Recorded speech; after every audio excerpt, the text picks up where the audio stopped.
Hello students, कल जैसे हमने बात की थी अरिथमेटिक प्रोग्रेशन की बेसिक चीज़ों के बारे में, जैसे कि अरिथमेटिक प्रोग्रेशन कौन सी सीरीज़ होती है और सीरीज़ में क्या शर्तें होती हैं, क्या कंडीशन होती हैं, और दो टाइप के क्वेश्चन भी सॉल्व किए हम लोगों ने कि मतलब कि बताना कि सीरीज़ एपी है कि नहीं है।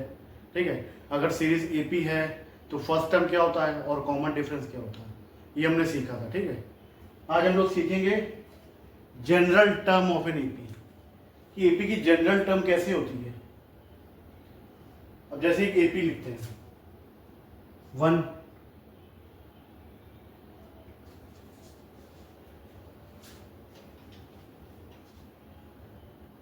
जैसे एपी लिखते हैं 1, 4, ठीक है, 7, 10, 13, ये हमने एपी लिखी जैसे। ठीक है, तो इसको क्या कह सकते हैं, ए है फर्स्ट टर्म है, कल मैंने बताया था। ठीक है, अब इसमें पहले तो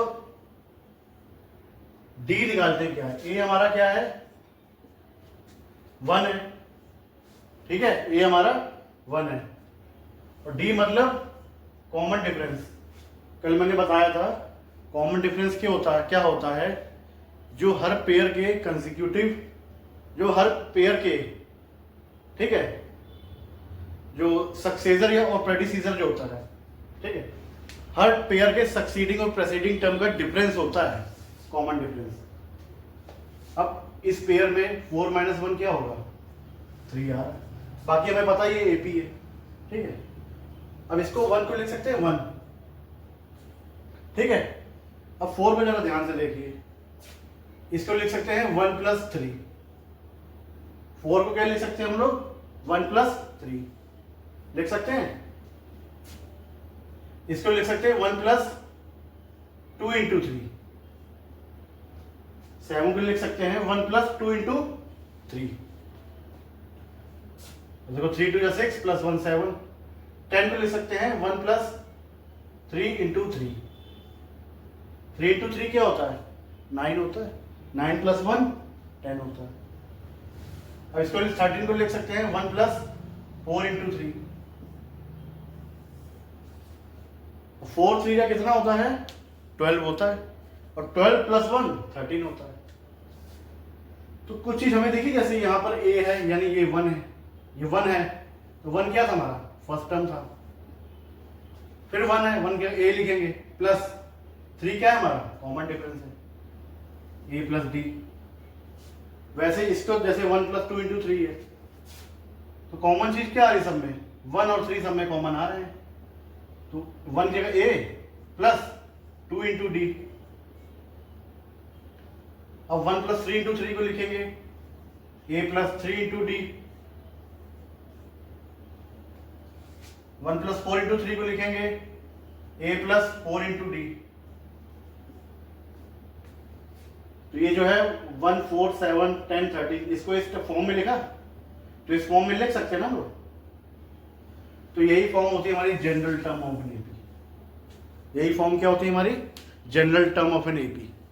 यही जो टर्म्स होती है क्या होती है, एपी की जनरल टर्म्स है, इससे एपी बनता है।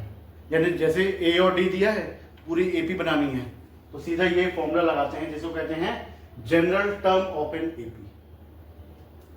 आई होप क्लियर हुआ होगा आपको। अब जैसे मान लो 1 3 5 7 9, ये भी आपको दिख रहा है कि एपी है। ठीक है, ये भी क्या दिख रहा है आपको, एपी है। अब इसको इस जनरल टर्म से प्रूव करके दिखाते हैं। अब इसमें ए क्या है हमारा, 1 है, डी क्या है हमारा 3 - 1 2 है, हमें पता है एपी है। तो देखो 1 1 + 2 यानी ए लिख दिया, फिर a + d यानी 1 + d 2 आ गया, फिर a + 2d यानी 1 + 2 × d कितना है 2, फिर 1 + 3 × d कितना है 2, तो 1 + 2 3, 1 + 2 × 2 5, 1 + 3 × 2 7, तो 1357 बन रहा है। तो ये जनरल टर्म होती है एपी, ठीक है। इसको नोट करिए, इस पे इससे रिलेटेड कुछ क्वेश्चंस बताता हूँ आपको मैं।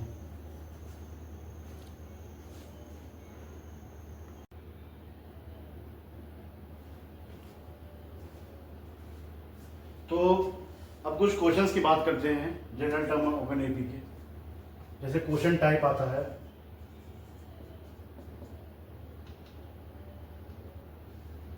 इफ ए इक्वल्स, ए मतलब फर्स्ट टर्म है, ए आता है हमारा जैसे 5, डी आता है हमारा 3, तो हमें क्या बनानी है, फॉर्म एन एपी। कभी कभी ये वाला क्वेश्चन भी आ जाता है, ठीक है। क्या कह रहा है, फॉर्म एन एपी, एपी बनाओ इससे। तो एपी कैसे बनेगी, जनरल टर्म से बनेगी। जो जनरल टर्म का फॉर्मूला बताया मैंने अभी, ए प्लस डी, फिर ए प्लस 2 इंटू डी, ए प्लस 3 इंटू डी, ए प्लस 4 इंटू डी। तो इससे क्या है, पूरी एपी की हर टर्म बनती जा रही है।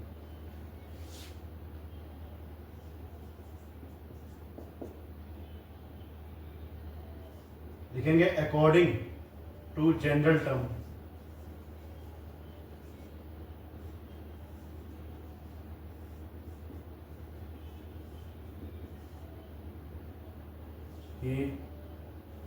ए प्लस डी।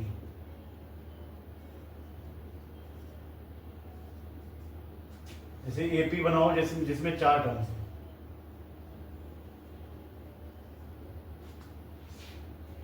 ए प्लस 3 डी बन गए 4 टर्म्स, बस इतना बनाना है। ए कितना है, 5 है।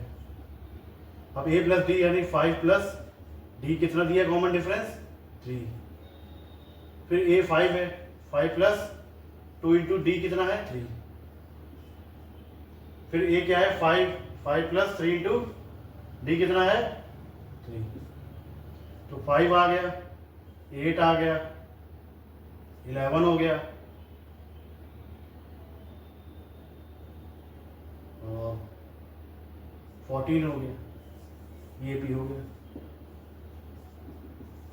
ये क्या सीरीज बन गई हमारी, ये भी बन गई, ठीक है। तो एक और क्वेश्चन इसी टाइप का बताता हूँ, इसको पॉज करके वीडियो नोट कर सकते हैं आप।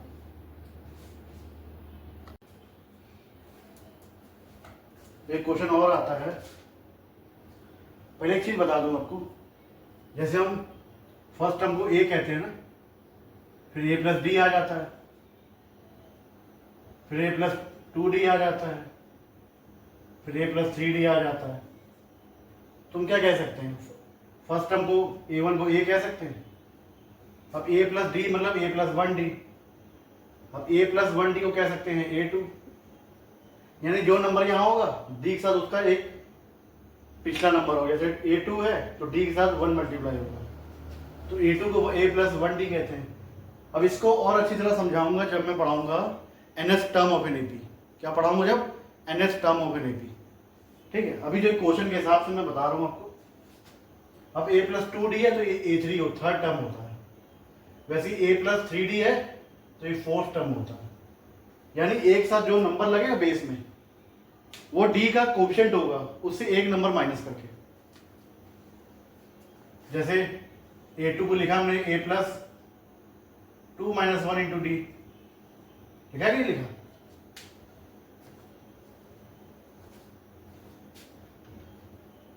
अब वैसे ही a3 को लिख सकते हैं जैसे a प्लस 3 माइनस 1 डी, यानी ये आएगा a plus D, a plus 2d। बात क्लियर हुई आपको।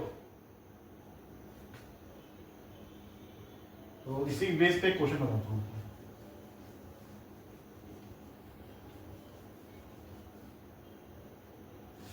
जैसे कह रहा है, for a given AP,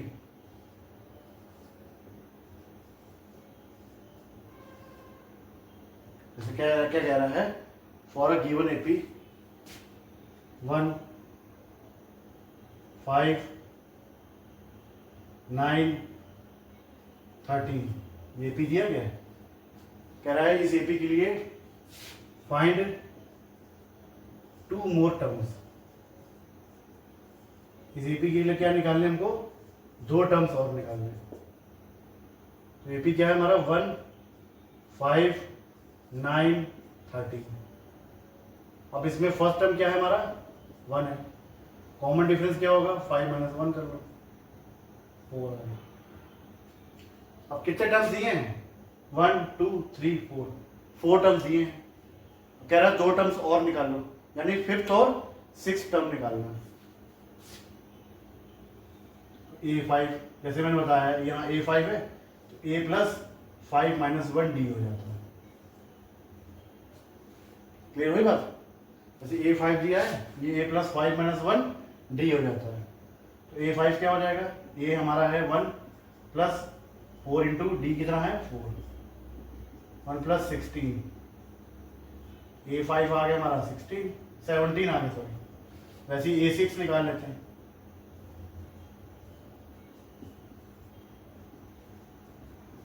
five D 1 + 5 × 4 20 21 आ गया, यानी A6 आ गया हमारा 21 आ गया। तो 2 मोर टर्म्स क्या हैं,